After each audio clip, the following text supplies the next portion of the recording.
Hey, well, welcome back, guys. It's another Hot Topic Tuesday. We are all the way into April 14th, and it kind of feels like spring's arrived finally. Summer. Summer, summer almost, really, yeah. I'm going to just say something that she pointed out, but don't think that's a subliminal message back there. I'm surprised Jason didn't already think of it. It's right there is the whole thing. Okay. Here, I'm going to move this just so that everybody doesn't have that going on behind them. So, guys, today I have Holley Compton with me, and Holley is with 21st Century Mortgage. If you want, I'm going to give you her phone number right now so you got her to be able to reach out to. It is 586 996 5722. 5122. That's what I said. I was just making sure that she was listening. I'm paying attention. 586-996-5122. Yeah, let us know who 5722 is. So don't use that one. Today, we are going to talk a little bit about all the, I'm going to say, miscellaneous things. We actually added a topic. There's a couple of key things in regards to financing right now. One of them is that we need to, as we put out the title for this, is to dispel the myths. Myths. Thank you. And the rumors Yes. that create all of these misunderstandings that make it difficult to get an offer accepted with VA terms. So, for those of us that have been in the business for a while, what's different and what's the same? We need this so that we can help get offers accepted for our VA buyers. Then, along with that, there's a few updates that we need to be aware of regarding condos. And then, just as Holley and I were talking before we started, there's I'm going to call it a wee update to the FinCEN. So if you've had anything with that, you might know that there's a wee changes, and we'll put it for right now. But so let's start out with the VA. Please. Right? So guys, there's a few rumors. We want to label them right up front. Now, here's what Holley and I came up with. One is it takes longer to be able to get these closed. Two is there's a lot of repairs and a lot of hassles that go along with it that can delay, install, or even kill a deal because of these repairs. Oh yeah, the cost to the sellers. There's a huge cost to the sellers. And one last one is that you can only have one loan. So we want to bring some clarification to that. So let's address the first one. More time. Is it really more time? It is not more time. It's going to be the same time as a conventional loan if the conventional loan's requiring an appraisal. The longest part of the transaction is the appraisal process. There's nothing different between conventional and VA. So where does the myth that it takes longer to close a VA loan come from? I think back in the day, the appraisals took a long time. I think lenders weren't ordering these right up front. They were probably waiting until they had an approval. I don't know. Now again, you and I talked. For me, it's been 39 years in the business, and the discharge papers were a big part of it. So I know from personal experience back in that just getting the DD 214, if you want to make note of that, I think the term is still there. It is. It is still there. Yep. And that's their discharge papers. Yep. Which basically states that, they're honorably discharged, and that was a key part.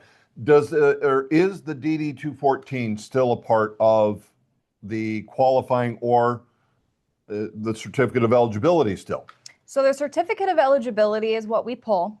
The DD 214 is not necessary unless the veteran has discharged in the last 2 years, and we need it to show the underwriter the last 2-year work history. That's all we're using that for. We don't need it. Your guy that got out of the military in the 80s trying to dig up these papers in his attic, We don't need that. So they've got to have a certificate of eligibility. They will. And with that, they can pull it easily online themselves, but I try to not have them do that just because I like to make them do the least amount as possible. I can go right onto the VA and pull these for them. So that was another part of the delay back in the day. And guys, so yeah, I've been around that long to where we didn't have technology. There was no just go somewhere, be able to pull this down. So I always remember the DDT 14, them finding it, then getting it to the mortgage company for the mortgage company to run the process to say that they're actually, or to be able to get that certificate of eligibility. So that's gone. Yes. And so really then what I'm hearing, that's probably the primary reason that we're now truly closing VA loans in, I'm going to say probably 2 to 3 weeks less because, Yep. So here's a direct question. Guys, remember this one because this was a shocker to me. How long does it take to close a VA loan? The quickest we're legally allowed to close is 8 days. We can get a clear to close in as little as 6. Again, it depends on the appraisal. So if you have a property out in BFE, that's going to take a little bit longer probably to get an appraiser out there. But if you have a home around here that's VA, I'm getting appraisals scheduled within they're out at the home in like 2 days.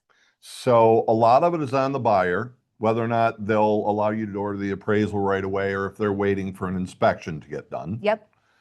So what would be the normal time period, we'll say on average, that you're getting a VA loan closed? Generally 11 days. 11 business days.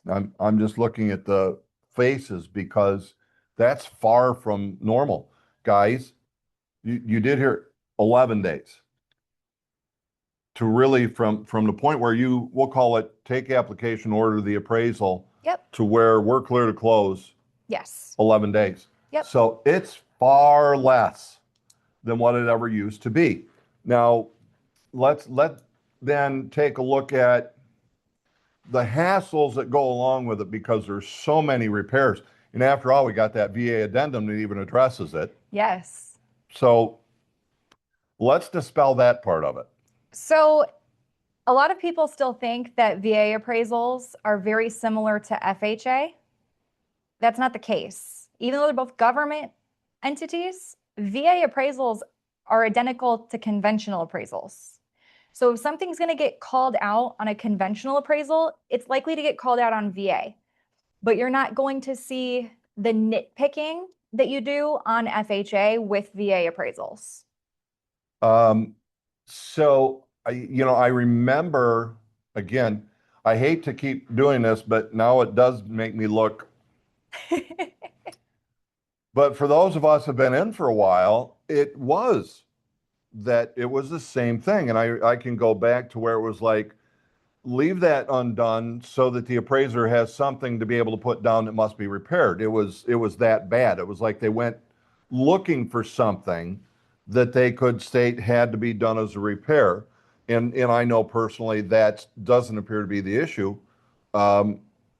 Is there a minimum that they look for as an inspector, or let me rephrase that, as an appraiser for the mortgage company? What do they have to look for? Health and safety issues, just like conventional. So water's got to be on? Water needs to be on. Heat? Heat needs to be on. Do they do the head and shoulders inspection? Otherwise in the attic area? Do they have to stick their head up in there? I know the last I knew FHA, they still had to do that. You're smiling. Because they don't have to do that, some appraisers take the liberty to do that themselves. Ah. Yes. Those who are God's gift to appraising. Achievers. Yes.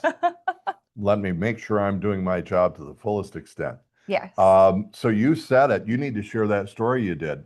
Yes. Because where can you write mortgages at first off?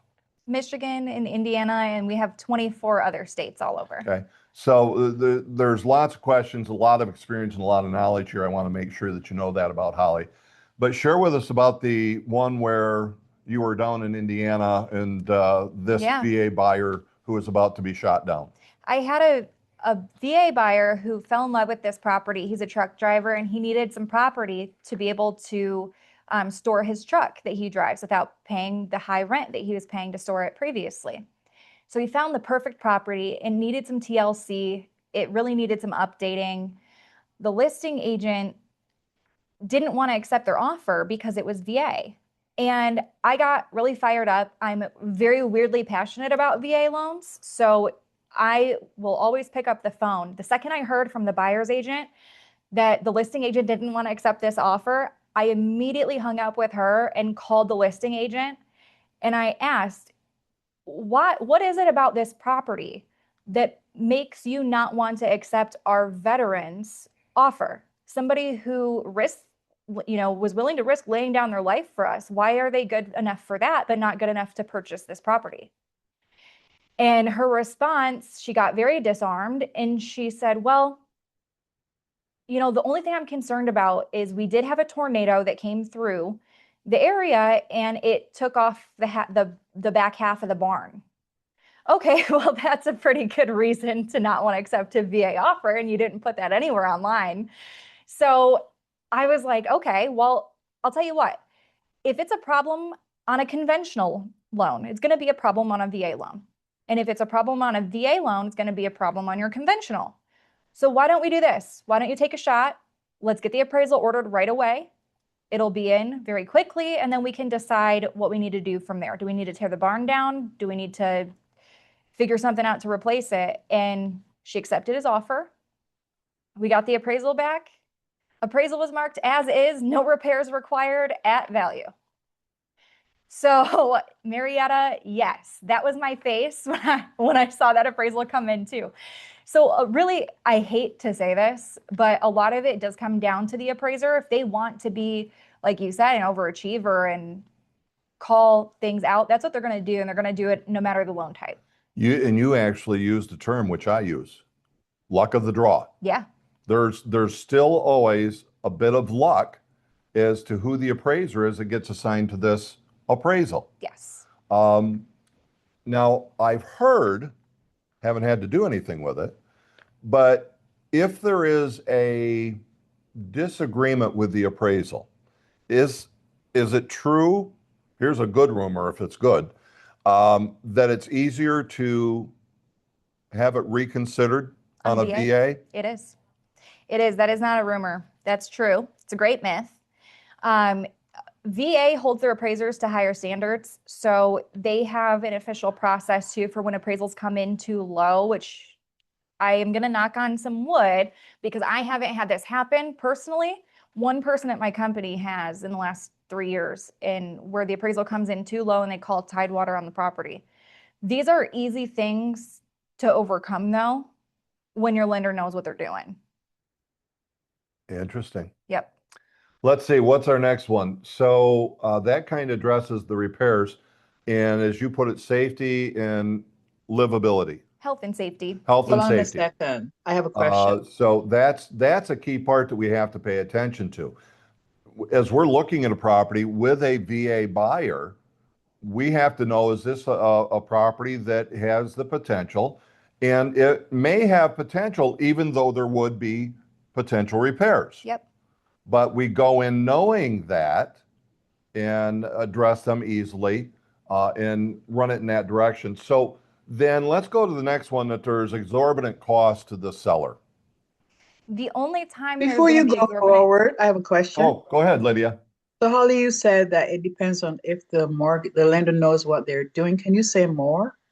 Yes, to be able to contest that appraisal, essentially. So if they know the process to be able to contest the appraisal and can work with the agent on getting the better comps or whatever, looking at the appraisal together, figuring out where the discrepancy is, and then sending that in formally to the VA. Suppose you don't find any better comps, then what? If there's no better comps and the home was just priced wrong, then it is what it is. We can't rebut an appraisal if we don't have anything to rebut against. Okay.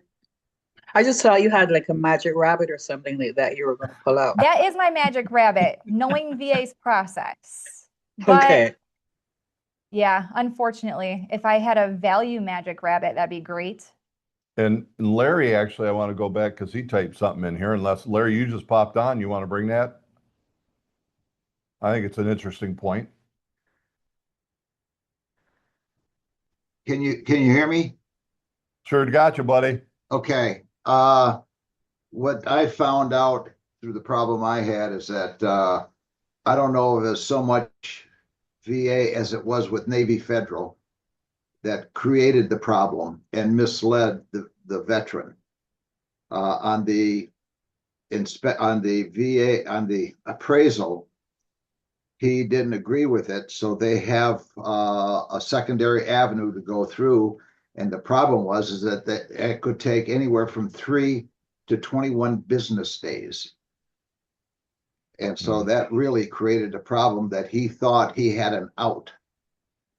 And he didn't read the escape clause in its entirety. And in essence, he screwed the seller only because of timing.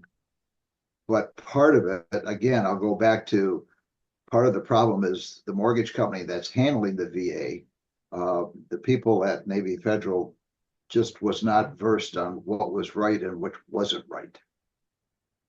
So yeah, his point. I'm gonna thank you for all of that, Larry. That oftentimes is not VA as much as it is the lender or the originator on that. That is true, because it's not like USDA where you send, you clear all the lender's conditions and then you send it over to the local RD office or the local VA office for final approval. There is no final approval from the VA, so the VA really only gets involved when you're ordering the appraisal to assign an appraiser. So good there. Another one that just came up, you and I talked about it, loan limits. Are there, so it's actually another myth that there's loan limits to VA loans. What say you?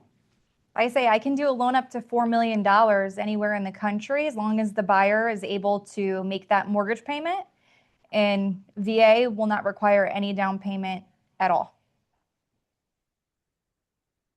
I want to just kind of let that one set in there a bit. So there are really no loan limits. Nope. And they still get all of the same benefits of zero down. Yes. Wow. So then what is the cost to a seller? Yeah, cost to a seller is going to be the same as it is on thank you, John. The cost of the seller is going to be the same it is on any deal. If the seller is asked to give seller concessions, great. I see that happens quite a bit.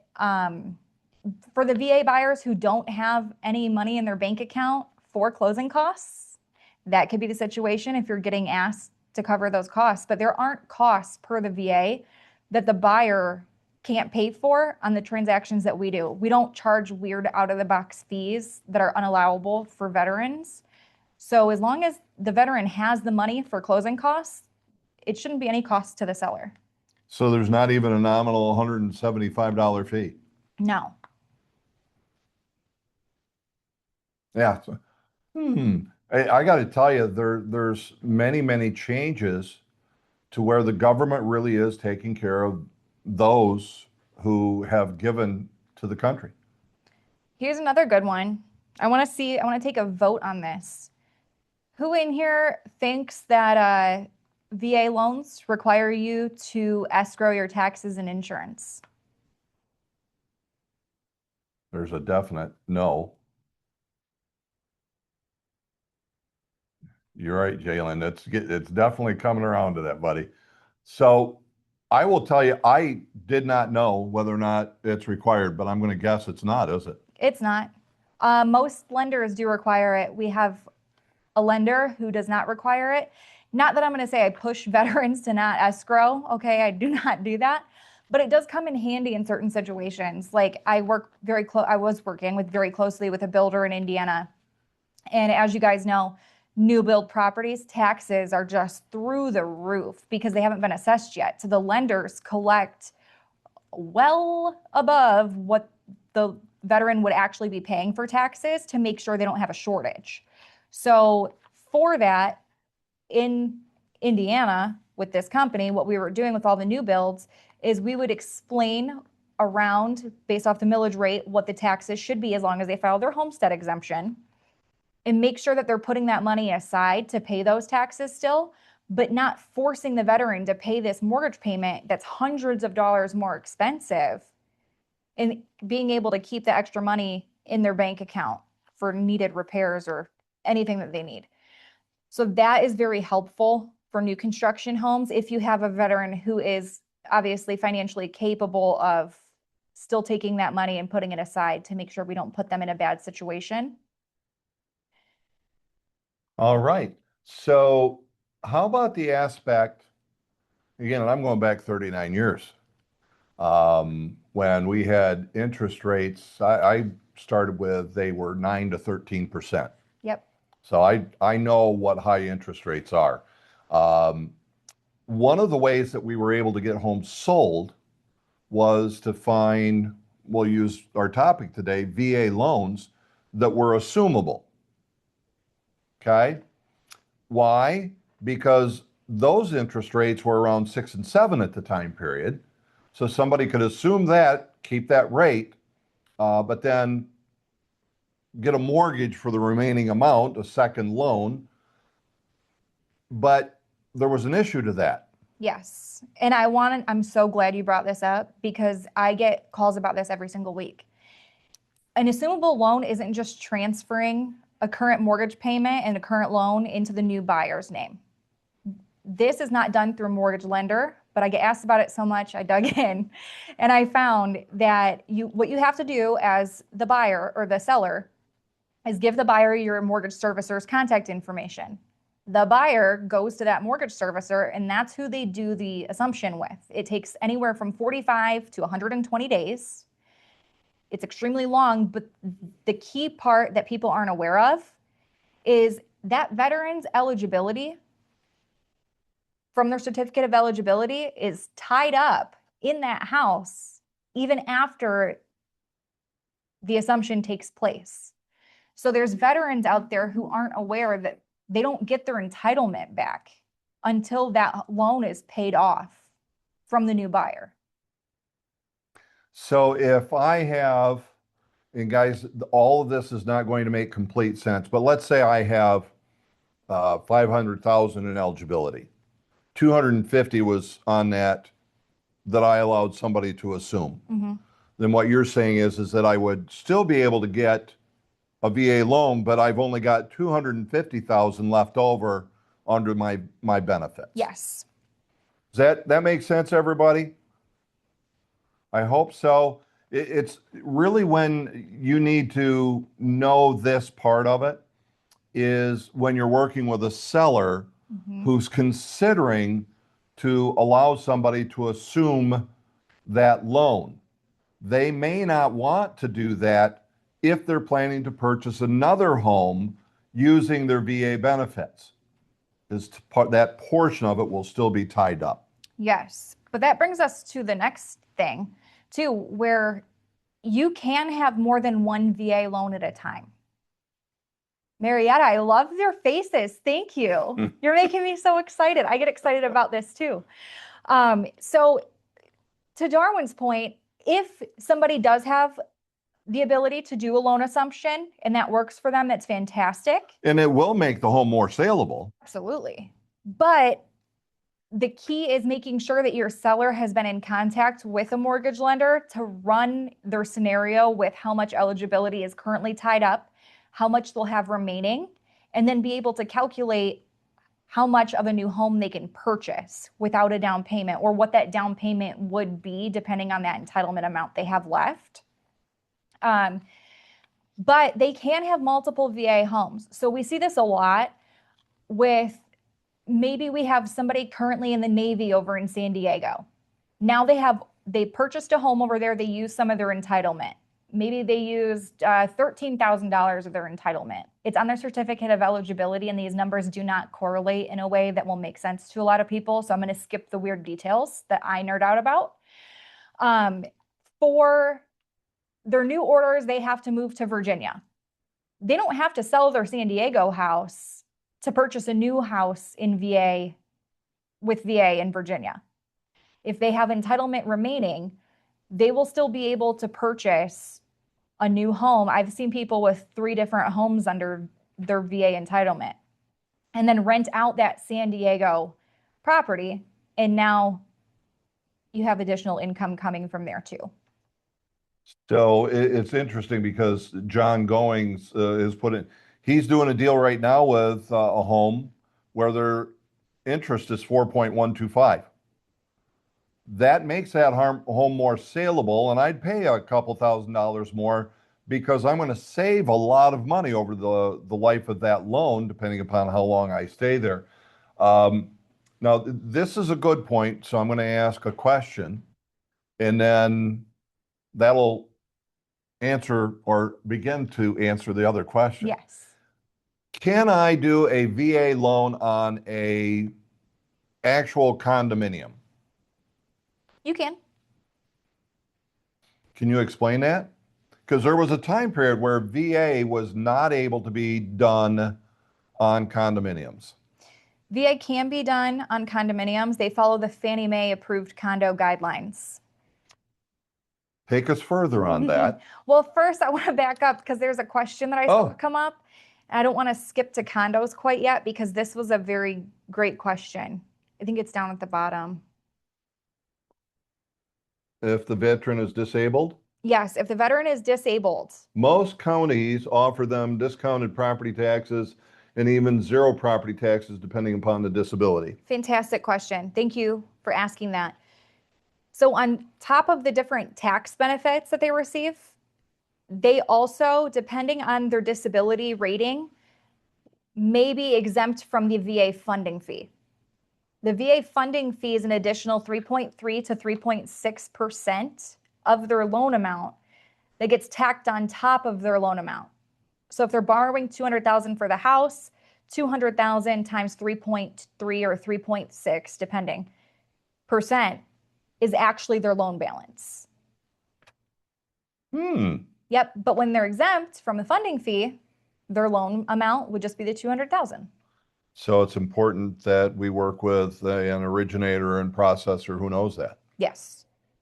Very cool. It also gets notated on their certificate of eligibility if they're exempt. Hey guys, Holley and I happen to want to break into our normal recording from today's hot topic because as we were talking afterward, we realized there was a couple of things we should have discussed that we did not. So Holley, one of those was concessions. Yes, seller concessions are not capped at 4%. That is another myth. So we have had situations where we've been able to, specifically with builders, they have a lot of extra money to throw. So we're seeing a lot of seller concessions being given to the veterans in these to help them qualify. You can use seller concessions to pay off debts to qualify for VA loans, which is not the case on any other type of loan. So it can help more people qualify. Is that just new construction or would that be any of those? It's any of them as long as the home appraises for what we need it to appraise for, and we're not building in all of that seller concession. As long as we are obviously still meeting the appraised value and we're not just building in extra funds to increase the purchase price. So even when it won't appraise. The normal that you always heard was the 4%, the 6%. So there's not even really a cap toward that.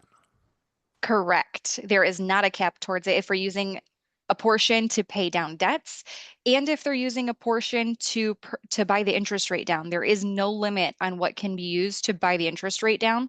So you can offer a lot of seller concessions to get somebody's rate down into the 4s even. And the big key is it's still got to appraise. Yes. The other one, it just brings back a reminder, you have to involve your mortgage partner early into the process before you even write up the offer. Yes. Great. Anything else that we should address regarding concessions?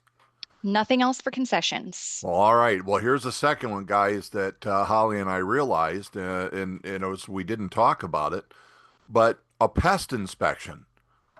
What's the update? Is there an update on pest inspections? Are they still required? Pest inspections are required for most properties. It depends on location, and VA determines that location on where pest inspections are required. So that's another great question for a lender on specific properties.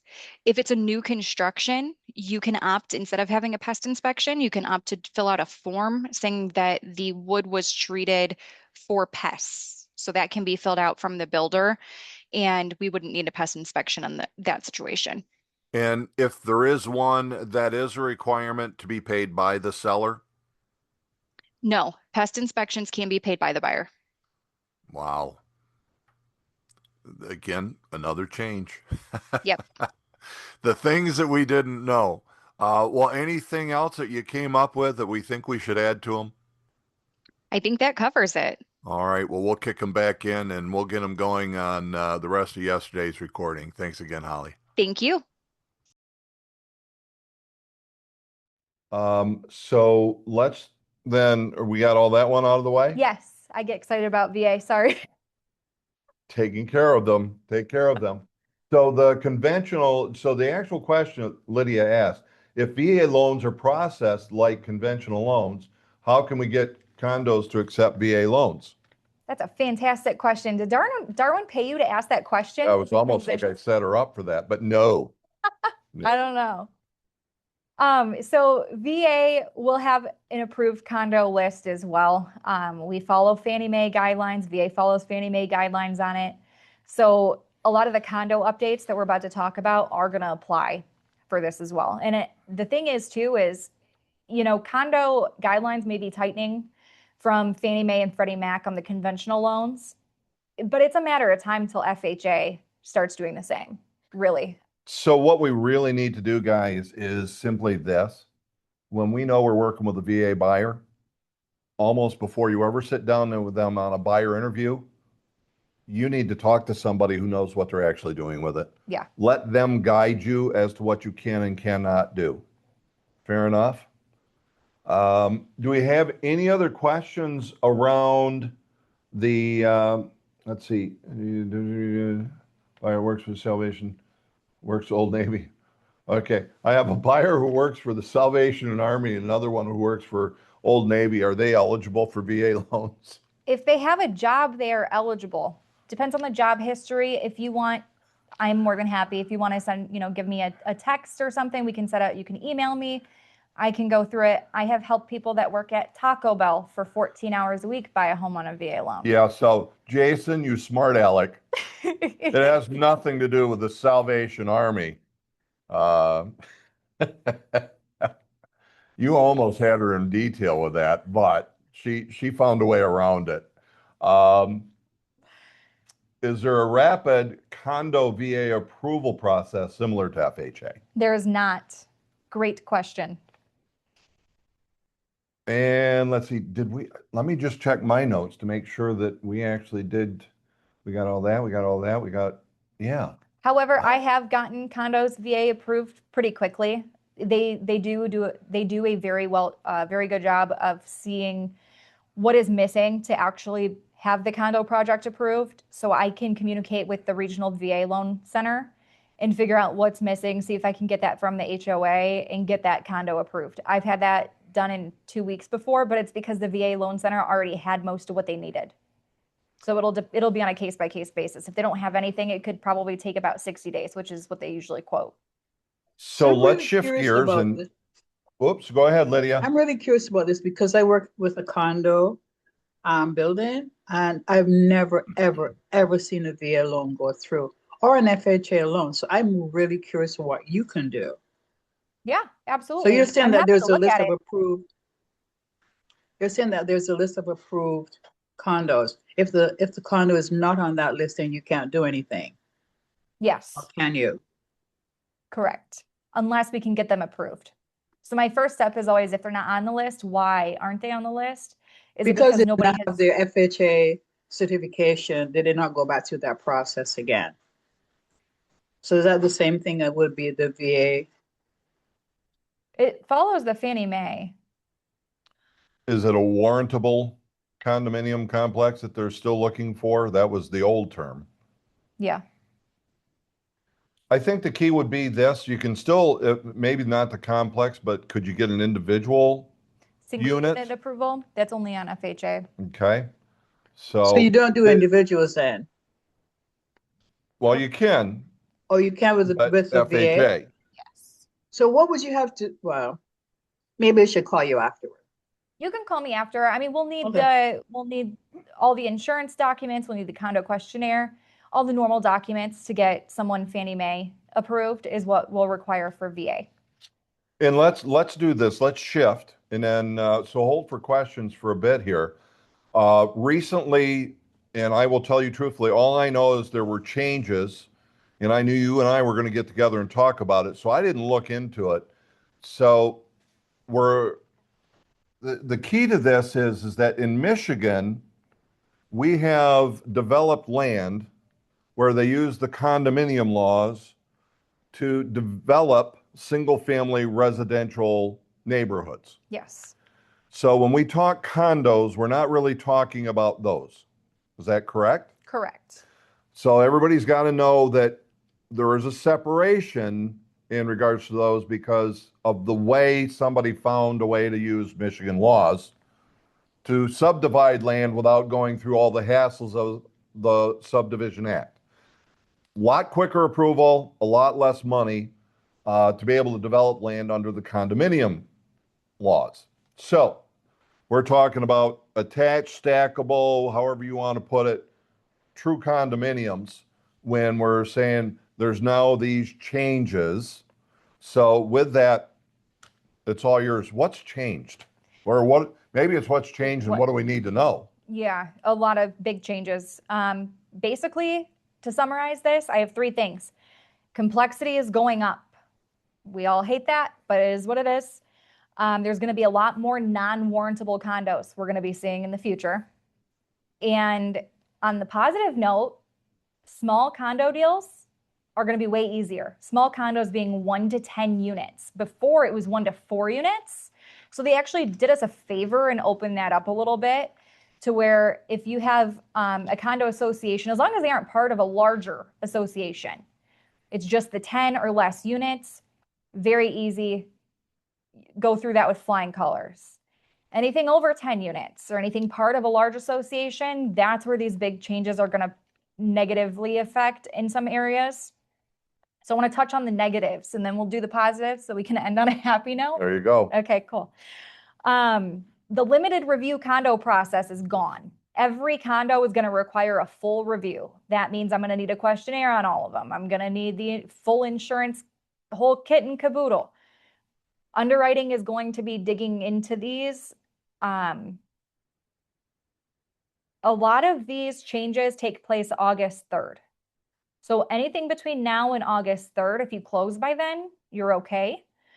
Anything that's closing after August 3rd, that is where these are going to be mandatory. Some lenders may enact this a little bit quicker because they have to sell these loans on the secondary market by that August 3rd date to make and have to like comply with it on those loans that are sold August 3rd. So they'll require those loans to be closed possibly a month ahead of time. I have lenders that aren't doing this until August 3rd. Enhanced reserve study requirements. What this means is the HOA can no longer underfund to keep their HOA dues artificially low. They're going to require full reserves. They have to meet those reserves. HOA dues are most likely going to be going up, which means our buyers that are in the condo market, they're going to have higher payments, which is something obviously we would like to avoid, but they're increasing the replacement reserve requirements for replacement coverage for insurance. Two, but now the reserve allocation is increasing from 10% to 15%. So this will be a big one. There's definitely going to be higher dues coming, possibly special assessments, things like that while this all shakes out. The changes with the insurance, They've always needed 100% of the estimated replacement cost value. But now the maximum allowable per unit deductible is $50,000. This is effective immediately. So what this is going to do is this is going to give the HOA a little more flexibility, but the risk is going to shift partially to the buyer to make up for that coverage. So that will be one that's going to directly affect the buyers. What else do we have here? This is a really good one. Oh, hold on, we have a question. When I was a RELO lender, I found that VA loans were easier than FHA and conventional loans as long as eligibility was confirmed. Yes, yes, and yes. I completely agree. Is there a difference then in regards to interest rates between them? Yeah, interest rates are better, a lot better. Like for example, today I priced one this morning, 5.75% gives them a little bit of credit for their closing costs. I'm going to be sending rates out again to our offices here shortly. But it's better than FHA, better than USDA, better than conventional. So again, a big key is one of the first steps that I need to do before I have a buyer consultation is to make sure I get with my loan partner, my mortgage partner. Let them do a consultation and say, here, I love it with any mortgage originator who's going to go, Mr. and Mrs. Buyer, here are your options. These two are your best, so that they can now make a decision based upon the costs and the actual interest rate. Yep. Versus, here's one where I'm going to make the most money that works for you. Yes. So keep that in mind with that. Absolutely. We're going to go back to positive stuff now. Positives. I feel like we just kind of rained on everyone's parade with these condos. That's kind of like, oh my God, what's going to happen? Look, you know, it could be interesting, but sounds like a podcast. I mean, at the end of the day, though, when you sit back and think about it, if these are requirements from Fannie Mae and Freddie Mac, every new buyer is going to have these things they're going to run into. Doesn't that kind of force the HOA to have the reserves allocated, to have the proper insurance coverage? Otherwise, they're really putting themselves out of the market of selling units. Yeah, I think inform your market, your community. Buyers need to know this, but if you just think about it, how big of an impact is it really going to have? Because as a homeowner who has a condominium, my costs are going to go up. Natural curiosity, I'm going to compare that to what would it be if I had a standard residential home. Mm-hmm. Might it cause some homeowners to sell? Yeah. On the other hand, it might be, well, it's about time, and you guys should have been doing this in the first place. So I think the biggie is after that, inform your buyer. What costs maybe right now are not necessarily going to be the same, but what are the primary reasons that people will look to a condo? That's what we need to find out from our buyers, and whether or not it's really truly the best way for them to move forward. Yes. It's guide, consult. And, you know, it's one of the things that I say that I've been teaching people since 1995 as a consultative style of selling. If I do my job, I'm just educating them, and then they get to make a decision. And it happens to be that I get the benefit out of the decision that they make. One way or the other, I'm going to make my money. So good stuff. Do we got anything else on condos? Yeah, positive things. Let's The talk about positives, the yeah. changes. So the most positive one, in my opinion, is the 50% investor-owned units. That was an issue before. If any investor, if more than half of the units were investor-owned, it couldn't be approved. Now that's gone. So now if we have investors, I'm thinking of one in particular, over there by Sam's Club in Costco. Yeah. Over in Utica, Shelby. Okay. Right? All of those cute little condos over there that look like brick Oh. in the downtown area. I know which Those one are you're those talking are about. heavily investor owned, and that was causing them to not be approved. Now, if that's the only obstacle, they should be approved. As long So as they it's have going to 100% insurance. expand, yeah, it's going to expand. Is the term still warrantable Yeah, condos? warrantable. So it's going to expand the number of condominiums that will be warrantable to where we can get the financing on them. Yes, because now we're opening up from not just the 1 to 4 units. Now we have up to 10 units. So those are fair game. Those are just as easy as a single family home. We also have the ability of now these heavily investor concentrated condo associations. Those are now going to be eligible because the percentage of ownership isn't going to matter. The other thing is requirements for 1 to 4 unit properties. So these 1 to 4 units that are really going to be easy too. This is a good change. Documenting the replacement cost value and ensuring roofs on replacement cost basis are retired. So before, that was something that I would have to fight with an insurance agent on and go back and forth with the HOA, which was usually one of the 4 homeowners in that complex. The roof insurance is no longer needed, effective right now. So I'm just sitting back and thinking, you either want to do like a video, guys, on social media that can inform people, or, we'll see if I can get this up to the HRC agent development channel today. But you could even share this video from today, and just tell people at what mark that you would find this information, and run it from that direction. But let's open up real quick for any questions, any other questions around condominiums. I have a best practice. I feel really bad doing this. John Lafferty, please don't yell at me.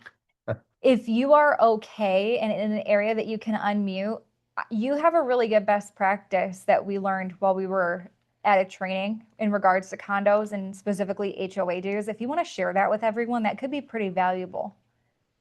Unless if you're out on the golf course. He's not. I don't know if I want to share that. I want to keep that to myself. Okay, you That's do pretty you. valuable. No, I'm just kidding. No, it was a really good idea, and what this person shared was when negotiating with condos, they have negotiated in that the seller pay up front 2 years of HOA dues to take that off the plate of the incoming buyer, which I thought was a different way to use closing costs, but some associations won't accept that. They only want monthly and won't take advance payment. But if they do, what a great idea to take that off their plate for a couple of years. Thank you so much. John, you're awesome. I don't care what else she said about you before you jumped on. Well, some of what What she other said is questions you guys deserved. got on condos? Would you say, Darwin? What else do we have on condos? Other questions. Here's one. What about the high-rise condo development in downtown Detroit that are new builds? I'm not familiar with that one specifically. Would there be anything different? Well, it's going to be a lot of units. It's going to be over 10. So now they're going to have to adhere to all of the new changes depending on when those sell. Okay. Not a lot of information there. That's going to be sell one and let's find out. So that's, yeah, not many Not many owners ownership yet. for it. Yeah. Which kind of just, is it going to be approved or not? Yep. That becomes more difficult in the opening stages. Is that a fair assumption, or are there lenders that are willing to take a chance? There are lenders. So what we're talking about today really is making a condo warrantable. Those easy Fannie and Freddie condos, and now maybe a little less easy on some of them. But there's always non-warrantable condo programs. They are obviously a little riskier. They're going to be more costly. The interest rate's going to be higher. I had one, I was talking to a lady, there's one over in New Baltimore, and there's deferred maintenance. The roofs are very old and have needed to be replaced for a long time. They finally started replacing some of them, but because they aren't all completed and won't be until the end of next year, they're non-warrantable for right now. So in that case, we can do a non-warrantable program. It's going to require a heftier down payment, 15, 20, 25%, depending on their credit score and all of those things. Interest rates, you're probably looking north of 8.5 for sure, between 8.5 and 9%. But they can get done. So It's doable if somebody really wants to be in that particular condominium complex becomes the answer. yep. So let's go then. One final thought. FinCEN.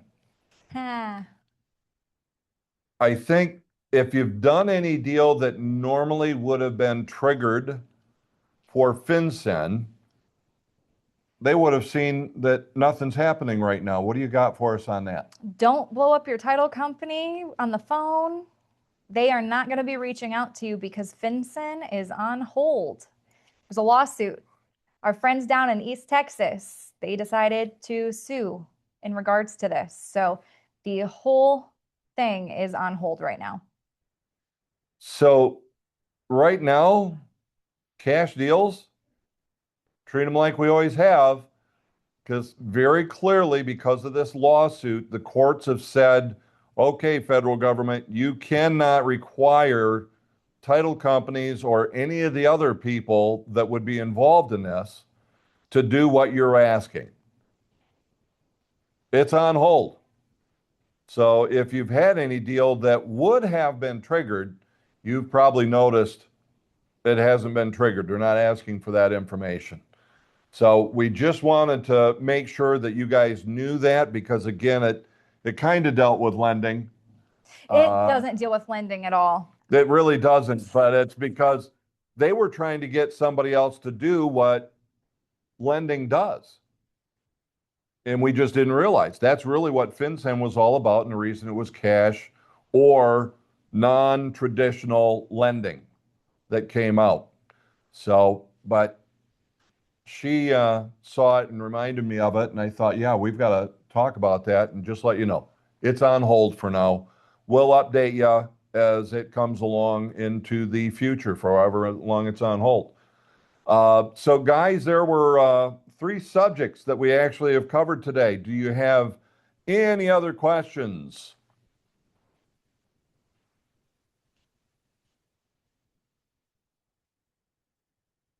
Silence. All right, gang. So that Hey, brings a Darwin, wrap to another. Darwin, can you hear me?